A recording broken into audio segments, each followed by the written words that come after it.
అన్నం పరబ్రహ్మ స్వరూపం. అన్నం నీ కంచంలోకి రావడానికి అన్ని కులాల వారు కష్టపడితేనే వచ్చింది. నీ మనసులో కులమత భేదాలు ఉంటే మెతుకు కూడా ముట్టుకునే హక్కు నీకు లేదు మిత్రమా. నేను చిన్నప్పుడు అనుకున్నా నాకు అందరూ ఉన్నారని, పెరుగుతున్నప్పుడు అనుకున్నా అందరూ దూరమైతే నేనుండలేనని, ఇప్పుడిప్పుడే తెలుస్తుంది చివరిదాకా నాకు నేనే తోడని. మనం కేవలం విజయాల నుండి పైకి రాలేము, మనకు వచ్చే అపజయాల నుండి కూడా ఎదగడం నేర్చుకోవాలి. అడుగునున్న ఆకు రాలిపోయినప్పుడు పై ఉన్న ఆకు నవ్వకూడదు, ఎందుకంటే రేపటి వంతు తనదే అని మరవవద్దు. మనిషి జీవితంలో కూడా అలాగే జరుగుతుందని తెలుసుకోవాలి. మనం మోసేది బరువు అనుకుంటే దింపేయాలనిపిస్తుంది, మన బాధ్యత అనుకుంటే మోయాలనిపిస్తుంది. ఒకరి కోసం నీ వ్యక్తిత్వాన్ని ఎప్పుడు మార్చుకోకు. సింహం కూడా తన స్వభావాన్ని వదిలి పిల్లిగా మారితే కుక్కలు కూడా వెంటబడి కరుస్తాయి. 1000 గోవుల మధ్య ఒకే చోట ఉన్న దూడ ఖచ్చితంగా తల్లిని వెతుక్కుంటూ తన దగ్గరికి ఎలా వెళ్ళగలదో, మంచి చెడు పుణ్యం పాపం మనం చేసే కర్మఫలాలు కూడా మనల్ని వెతుక్కుంటూ వచ్చేస్తాయి. నిన్ను చూసి మురిగే ప్రతి కుక్క దగ్గర నువ్వు ఆగి రాళ్ళు విసరవలసిన అవసరం లేదు. అలా చేస్తూ వెళితే నీ గమ్యానికి నువ్వు ఎన్నటికీ చేరుకోలేవు. ఒకప్పుడు 2 తల్లిదండ్రులు కలిసి 10 మంది పిల్లలకు అన్నం పెట్టేవాళ్ళు. అదేంటో తెలియదు కానీ ఇప్పుడు 10 మంది పిల్లలు కలిసి 2 తల్లిదండ్రులకు అన్నం పెట్టడానికి నరకయాతన పడుతున్నారు. 4 స్త్రీలను ఎప్పటికీ మరవకు మిత్రమా. 1 నీకు జన్మనిచ్చిన స్త్రీ అంటే అమ్మ. 2 నీతో పాటు పుట్టిన స్త్రీ అంటే అక్కనో చెల్లెలో. 3 నీకోసం పుట్టిన స్త్రీ అంటే నీ భార్య. 4 నీకు పుట్టిన స్త్రీ అంటే నీ కూతురు. ఈ 4 స్త్రీలను సంతోషంగా ఉండేటట్లు చూస్తే నీ పుట్టుక సార్థకమవుతుంది. కొడుకు కూతురు 2 సమానమే. కొడుకు ఎక్కువ కాదు, కూతురు తక్కువ కాదు. కొడుకు బాధ్యతలు పంచుకుంటే కూతురు అనురాగం పంచుతుంది. కాలం కొందరిని దగ్గర చేస్తుంది, మరికొందరిని దూరం చేస్తుంది. కానీ కొందరి పరిచయం మరిచిపోయేలా చేస్తుంది. ప్రేమతో చేరదీస్తే క్రూర మృగాలు కూడా ఎంతో కొంత ప్రేమను పంచుతాయి. కానీ కొన్ని కఠినమైన హృదయాలు ఉంటాయి. వారిపైన మనం ఎంత గొప్పగా ప్రేమ చూపినా కూడా బండరాయి లాంటి వాళ్ళ మనసులో కొంచెం కూడా ప్రేమ పుట్టదు. ప్రతిదాని గురించి తీవ్రంగా ఆలోచించి సాధించేది ఏమీ లేదు. ఆయాసపడటం తప్ప ఏమీ లేదు. ప్రశాంతంగా ఉండడం, ప్రశాంతంగా ఆలోచించడం మొదలుపెట్టండి. ఆరోగ్యంగా శక్తివంతంగా ఉంటారు. మనం చేసే సాయం చిన్నదా పెద్దదా అని ఎప్పుడూ ఆలోచించవద్దు. ఒక్కసారి చిన్న సాయం కూడా ప్రాణాలను కాపాడే పెద్ద ఆధారం అవుతుంది. మనకు కాలం కలిసి రానప్పుడు చెయ్యని తప్పుకు కూడా నింద పడవలసి వస్తుంది. అలాంటి సమయంలో మౌనంగా దూరంగా ఉండటం మంచిది. నేను తప్పు చేస్తేనే తల దించుకుంటా అంతే, కానీ నా తప్పు లేకపోతే ఎవరికి భయపడను, ఎవరినైనా ఎదిరిస్తాను. అత్యాశ గల వ్యక్తిని బహుమతితో సంతృప్తిపరచండి. కఠినమైన మనిషిని ఒక్క నమస్కారం చేసి సంతృప్తిపరచండి. ఒక మూర్ఖుడికి గౌరవం ఇవ్వడం ద్వారా అతన్ని సంతృప్తిపరచండి. ఒక మంచి వ్యక్తికి నిజం చెప్పి మంచి మాటలు చెప్పి సంతృప్తిపరచండి. ప్రపంచంలో ఏ మనిషి అయినా సంతోషాన్ని కోరుకుంటాడు తప్ప దుఃఖాన్ని కోరుకోడు. వర్షపు చినుకులు లేకుండా ఇంద్రధనస్సు లేనట్టే కష్టాలు పడకుండా సంతోషం ఆనందం ఎప్పుడూ దొరకదు. మానసిక ప్రశాంతత ఉంటే అన్ని సంపదలు ఉన్నట్లే. అందుకే మనసును ప్రశాంతంగా ఉంచండి. అభిమానం అప్పు లాంటిది, దానిని ఎప్పుడు చెల్లిస్తూనే ఉండాలి. గౌరవం లాంటిది, దానిని ఎప్పుడూ సంపాదిస్తూనే ఉండాలి. కొందరు ఒక మాట అంటే పడరు, కానీ వాళ్ళు మాత్రం ఇంకొకరిని ఎన్ని మాటలైనా అని బాధ పెట్టవచ్చు. నమ్మకంతో పాటు ప్రేమ ఉన్నప్పుడే రాయి కూడా దేవుడిలా కనిపిస్తుంది. నమ్మకం ప్రేమ లేకుంటే దేవుడైనా రాయిలానే కనిపిస్తాడు. నీ పుట్టుక అనామకంగా జరిగినా నీ చావు గొప్పగా ఉండాలి. అది నీవు జీవించిన జీవితాన్ని అనుసరించి ఉంటుంది. జీవితాంతం నీ ప్రవర్తన నీ చావు యొక్క వేడుకను నిర్ణయిస్తుంది. పరిమళం లేని పువ్వు, చిత్తశుద్ధి లేని పని, కపటముతో కూడిన నవ్వు, ఇష్టము లేని స్నేహము, క్రియాశూన్యమైన మాట, స్వార్థంతో కూడిన సహాయం, ద్వేషంతో కూడిన మనసు, ప్రేమ, క్షమ, దయాగుణం లేని మనిషి గోడకు కొట్టిన పిడకలాంటివి.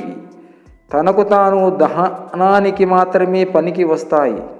గాయమైన చోట మందు రాయాలి, ఓదార్పు దొరికే చోట కష్టాలు చెప్పుకోవాలి. అప్పుడే గాయమైన కష్టాలైనా తగ్గుతాయి. మనల్ని మనం కాపాడుకోవడానికి ఇతరులపై నింద వేయకూడదు. కాలానికి నిజాన్ని నిరూపించే శక్తి ఉంటుంది. జాగ్రత్త. దేశంలోనే కాదు, ప్రపంచంలోనే మనుషులు అందరూ కూడా సమానమే అనే భావన ఎప్పటికీ రాదు. కానీ మనిషిని మనిషిలాగా చూసిన రోజంటూ వస్తే సంతోషమే. తనకు కష్టం వస్తే కష్టాలు మంచి వాళ్ళకే వస్తాయి అంటారు తప్ప తాము ఏమైనా పాపం చేశామో అనుకోరు. అదే కష్టం ఎదుటివారికి వస్తే చేసిన పాపాలు ఊరికే పోతాయని అంటారు. తమ కష్టానికి కారణాన్ని తెలుసుకుని ఎదుటివారి కష్టాన్ని సానుభూతితో అర్థం చేసుకునే వారే నిజమైన మనుషులు. డబ్బును వృధా చేస్తే అది మళ్ళీ తిరిగి వస్తుంది, కానీ కాలాన్ని వృధా చేస్తే అది మళ్ళీ తిరిగి రాదు. కష్టం వచ్చినప్పుడు కష్టాన్ని పదే పదే తలుచుకోవడం కన్నా భగవంతుని ఒక క్షణం మనసారా తలుచుకుంటే భగవంతుడే నీ కష్టాన్ని తీరుస్తాడు. పోగొట్టుకున్న కొన్ని బంధాలు మాసిపోయిన గాయం గుర్తుల, గాయం మానిన గుర్తులు మాత్రం ఎప్పటికీ చెరిగిపోవు. ఇబ్బందులు ఎదురవ్వడం, ఒత్తిళ్ళు ఉండటం ఇవేమీ శాశ్వతం కాదు. నిన్ను నువ్వు ఒత్తిడికి గురి చేసుకోకు. ఓర్పుతో నీ పని నువ్వు చేసుకుంటూ వెళ్ళు. ఎంతటి గడ్డు పరిస్థితి అయినా సరే మారిపోక తప్పదు. నిజమైన మేధావి తనకు అన్నీ తెలిసినా కూడా ఏమీ తెలియదని చెప్పుకుంటూ ఉంటాడు. అందరూ రాత్రి నిద్రపోతారు. కొంతమంది కొంతసేపటికి జస్ట్ నిద్రపోతారు. చాలా తక్కువ మంది మాత్రమే హాయిగా నిద్రపోతారు. అలా హాయిగా నిద్రపోవడం అంటే నచ్చిన పని చేస్తూ రోజంతా అలసిపోవడమే. ఎంత ఎక్కువగా అలసిపోతే అంత బాగా నిద్రపడుతుంది. నచ్చని పని చేస్తూ అలసిపోయినా ఎందుకో రాత్రి సరిగా నిద్రపట్టదు. అలాగే విజయం కూడా అంతే. నీకు నచ్చిన పనిలో సాధించిన విజయం చాలా ఆనందంగా ఇస్తుంది. ఇష్టం లేని పని చేస్తూ నెల చివరకు ఎంత సంపాదించినా ఎంత సాధించినా ఇంకా ఏదో వెలితిగానే ఉంటుంది. ఆ వెలితిని ఆనందాన్ని తగ్గిస్తుంది. అదే నీ మనసుకి నచ్చిన పనిలో ఆదాయం తక్కువన్నా ఆనందం ఎక్కువ ఉంటుంది. చెమట విలువ, డబ్బు విలువ, బ్రతుకు విలువ తెలిసినోడు ఇతరుల సంపాదనలో కాలు పెట్టడు. ఎంత ప్రాణంగా ప్రేమించినా, ఎంతలా ఆరాధించినా, ఎంత ప్రయత్నించినా కొన్ని బంధాలు ఎప్పటికీ మనవి కాలేవు. శిశువు తల్లి గర్భంలో నుంచి ఈ లోకంలోకి వస్తున్నప్పుడు చేతివేళ్లు గట్టిగా బిగించి ఈ లోకానికి వస్తాడు. మనిషి ఈ లోకాన్ని విడిచి వెళ్ళేటప్పుడు చేతులు తెరిచి వెళ్ళిపోతాడు. సాధించాలన్న ఆలోచన నీ మనసులో ఉన్నంతకాలం ఎన్ని అడ్డంకులు వచ్చినా నీ విజయాన్ని ఎవరూ ఆపలేరు. చక్కటి సంబంధానికి కావలసిన 4 విషయాలు: కన్నీరు రాని కళ్ళు, అబద్ధాలు చెప్పని పెదవులు, నిజమైన ప్రేమ, మంచి మాటలు. భర్త మదిలో స్థానము లేని ఇల్లాలి బ్రతుకు ఆత్మలేని శరీరముతో సమానంగా బ్రతుకుతుంది. అంటే వెంటిలేటర్ పెట్టిన ఊపిరాడే శవంలా. జీవితంలో గెలవాలనుకున్నప్పుడు కష్టం మొదలవుతుంది. ఎలాగైనా గెలవాలనుకుంటే మోసం మొదలవుతుంది. మనం రాసేది నలుగురు చేసేంతగా ఉండాలి, లేదా మనం చేసేది నలుగురు రాసుకునేంతగా గొప్పగా ఉండాలి. అంటే కష్టపడాలి. ప్రపంచంలో అతి ఖరీదైన వస్తువు నమ్మకం. సంపాదించుకోవడానికి సంవత్సరాలు పడుతుంది, పోగొట్టుకోవడానికి క్షణం మాత్రమే చాలు. ఎదుటివారి తప్పొప్పులు నవ్వుతూ భరించినంత కాలం మనం మంచివాళ్ళమే.